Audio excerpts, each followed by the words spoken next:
तो चलिए शुरू करते हैं हम लोग। अभी बात करेंगे एग्जाम्पल नंबर 3 की 4.2 से पहले वाली। इसमें लिखा find the roots of the equation इतना बाय फैक्टराइजेशन। तो फैक्टराइजेशन करने में हम लोग का पहला कोशिश यही होता है कि स्प्लिटिंग द मिडिल टर्म करने का तरीका आपको मालूम है। जो कांस्टेंट टर्म है और जो एक्स स्क्वायर वाला का कोफिशिएंट होता है उसको इससे आप मल्टीप्लाई कर लेते हैं, क्या वैल्यू बन जाती है 6। अब हमें इस 6 को 5x को ऐसे स्प्लिट करना है तो उसका सम या सब्सट्रैक्शन कुछ भी 6 आ जाए। तो 5 लिखा है तो 5 को 6 कैसे कर सकते हो, 2 और 3 में, या है ना। तो यहाँ पर इसको स्प्लिट कर लेंगे हम लोग 2x square minus 2x minus 3x plus 3 is equal to 0। अब यहाँ से कॉमन ले लीजिए 2x, x minus 1 minus 3 common ले लिया, x माइनस 1 बराबर 0, 2x minus 3 and x minus 1 is equal to 0। यानी x की वैल्यू आ जाती है 3/2। इसको 0 रखने पर समझ पाए, और इसको 0 रखोगे तो वैल्यू आ जाएगी x बराबर 1। तो फाइंड द रूट्स, ये रूट्स हो गए। अगर आपने आगे के चैप्टर पढ़े होंगे जैसे तो उसको अल्फा बीटा कह सकते हैं, या रूट नंबर 1 और ये रूट नंबर 2। दो ही रूट्स होंगे, क्वाड्रेटिक पॉलिनोमियल के 2 रूट्स होते हैं, आपको मालूम है। ठीक है, आपके कोर्स से जो इमेजिनरी रूट्स हैं वो हट चुके हैं, नहीं आएंगे, और कंप्लीटिंग द स्क्वायर भी नहीं है। तो वो 2 चीज़ें हट चुकी हैं, बाकी चीज़ें पढ़ लेना ही बेहतर है। वैसे कंप्लीटिंग द स्क्वायर मेथड पढ़ लेना ठीक होता है, एग्जाम में नहीं आएगा क्योंकि सीधी धरा जा रहा है क्वाड्रेटिक फार्मूला उसी से निकला है। ठीक है, अगला एग्जाम्पल देखते हैं, एग्जाम्पल नंबर 4। क्वेश्चन नंबर 4 आ जाता है find the roots of the quadratic equation this one. अब इसके अंदर फिर कांस्टेंट वाले टर्म को हमने मल्टीप्लाई किया 6 से, तो कितनी वैल्यू आ गई -12। अब यहाँ पे देखेंगे कि -x को कैसे हम ब्रेक करें कि उनका जो प्रोडक्ट या सबसेक्शन कुछ भी बोलें पेयर, वो दे दे -12। तो 4 और 3 कर दें तो काम बन जाएगा। 4 3 या 12, उनका प्रोडक्ट होना चाहिए -12। तो ये आप करते रहें, कुछ विशेष बताने का नहीं है इसमें। तो -3x और यहाँ पर हमें कर देना चाहिए +3x -4x -2 बराबर 0। अब इन दोनों को एडजस्ट करेंगे तो आपको -x मिल जाएगा, और यहाँ वैल्यू कॉमन ले लीजिए 3x, तो x + 1, और यहाँ कॉमन ले लिया हमने कितना 2। तो 2 लेने पे तो नहीं बनेगा बेटा, फिर यहाँ छूट गया था 2, तो ये हो गया 2x + 1। अब ये वैल्यू आ गई अपनी 3x - 1,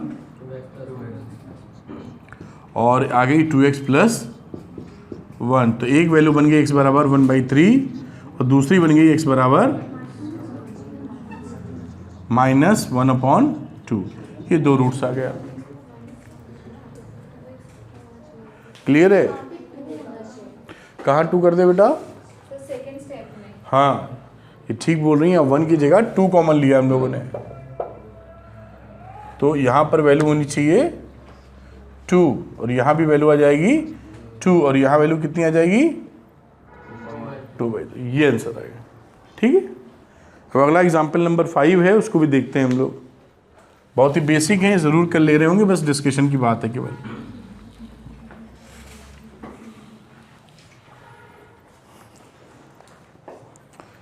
एग्जाम्पल नंबर 4 ये इस तरीके से किया हुआ है जो बताया आपको, और 5 आता है ये सामने।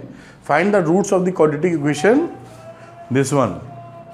तो इसमें लिखा हुआ है 3x स्क्वायर -2√x + 2। तब इन दोनों को अगर आप मल्टीप्लाई करते हैं तो वैल्यू कितनी आ जाती है 6, और जब ये आ जाएगी 6 तो इसको कैसे ब्रेक करें कि इनका जोड़ या घटाना कैसा आ जाए, 6 के फॉर्म में आ जाए।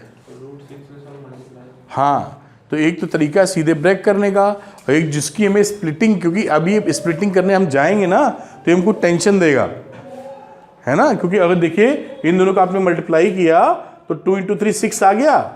अब इसको ऐसा ब्रेक करना है कि इनका प्रोडक्ट 6 आ जाए, अब बाकी जोड़ तो इतना नहीं आना चाहिए। तो ये समझ में थोड़ी सी बात मुश्किल से आती है। तो इसका दूसरा तरीका क्या कर सकते हैं, ट्रिक समझ लीजिए कि हम इस इक्वेशन को रूट 6 से मल्टीप्लाई कर देंगे, तो जिससे बीच जिसको स्प्लिट करना है वो सिंपल हो जाएगा हमारा। तब यहाँ पर हमने क्या किया, रूट 6 से मल्टीप्लाई जब किया तो रूट 6x स्क्वायर हो गया माइनस 2x हो गया और plus 2 root 6 is equal to 0 हो गया। मल्टीप्लाई किए तो 12 हो गया ये, ठीक है। रूट 6 इंटू रूट 6 मिलकर 6 होता है और 6 इंटू 2 12 होता है। अब इन दोनों को मल्टीप्लाई कर दीजिए आपस में, तो इसको मल्टीप्लाई करेंगे तो 3 2 जा 6, ये देखिए 3 रूट 6 इंटू 2 रूट 6 करेंगे ऐसे, तो 3 2 जा 6 और रूट 6 इंटू 6 यानी 36। हमारा प्रोडक्ट 36 यानी 12 का ब्रेकअप ऐसा होना चाहिए कि उसका प्रोडक्ट 36 आए, जोड़ना या घटाना -12 है, ठीक है। तो 6 और 6 ले सकते हैं शायद। तब यही सवाल देखिए कितने आराम से होता हुआ दिखता है, लिखा और इसको कर दिया -6, फिर से कर दिया -6 और 2 रूट 6 इज इक्वल टू 0। इन दोनों से कॉमन ले लीजिए, तो चलो रूट 6 कॉमन ले लेते हैं इन दोनों में, हो तो हमेशा ही जाएगा। इन दोनों में कॉमन में तो ऐसे झटके में दिख रहा है कि हम क्या कॉमन ले लें, हाँ रूट 6 ले लो और x ले लो, तो यहाँ बची वैल्यू 3x माइनस रूट 6। इसी तरह यहाँ आ जाओ, यहाँ कॉमन क्या ले लेते हैं 2, तो 3x माइनस रूट 6। अब इन दोनों को एक साथ शामिल किया तो रूट 6x माइनस 2 और दूसरा हो गया 3x minus root 6 equal to 0। तो एक x की वैल्यू आ गई 2 अपॉन रूट 6 और एक की वैल्यू हो गई x upon root 6 upon 3।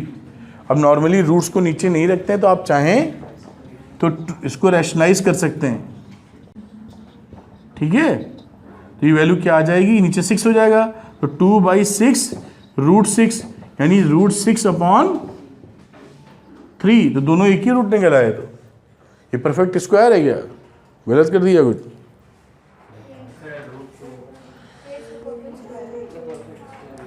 Perfect square है ये। तो हमेशा इन दोनों के रूट्स एक ही आ गए। ये आपको जो वैल्यू दिख रही थी ये परफेक्ट स्क्वायर है, यहाँ पर जब उन्होंने शुरू में तवज्जो नहीं दी ध्यान, वरना सीधे ही निकल आती। तो उसकी वैल्यू आ गई कितनी, रूट 6 अपॉन 3। इस वैल्यू को आप चाहो तो और सिंपल बना सकते हो, x लिखा है इसको लिख दो रूट 6/3। अब इस 3 को अंदर लेना चाहो तो क्या लिख सकते हो 6 अपॉन 9। अब यहाँ पे कैंसिल करो 3 से, 3 2 जा 6, 3 3 जा 9, तो इसका आंसर लिख सकते हो रूट 2/3। तो ये और सिंपलेस्ट फॉर्म में आंसर दिखेगा और बुक में भी यही आंसर दिखा है। Both the roots are same, दोनों रूट सेम है, इसलिए दोनों रूट्स 1 और 2 यही होंगे, परफेक्ट स्क्वायर है ये, ठीक। तो एग्जाम्पल नंबर 5 इस तरीके से किया जा सकता है। अब एग्जाम्पल नंबर 6 से उसको भी देख लेते हैं हम लोग, कोई लैंग्वेज वाला। तो क्वेश्चन नंबर कोई सेक्शन लिख दिया है 4.1। अब 4.1 में लिखा है find the dimensions of the prayer hall discussed in section 4.1। तो in section 4.1 he found that if the breadth of the hall is x meter then x satisfies the equation this one। वो बना होगा, section समझने के प्रयास करते हैं। Applying the factorization method we write this equation like this, और यहाँ पर 300 इंटू 2 कर रहे हो 600, तो बीच का ब्रेकअप कहना और कैसा होना चाहिए, ऐसा प्रोडक्ट जो 600 प्रोड्यूस करे। तो 24 और 25 ले लेते हैं, -24 प्लस 25 स्प्लिट कर दिया। अब ये डायमेंशन निकला है। So the roots of the given equation is x is equal to 12 and x is equal to -12.5। Since x is the breadth of the hall it can not be negative, तो इसको छोड़ सकते हैं आप, और दूसरा एक्सेप्ट कर लेंगे 12 मीटर। तो इस तरीके से एग्जाम्पल नंबर 6 हो जाता है। अब इसकी जो एक्सरसाइज है 4.2 उसको पिकअप करेंगे हम लोग।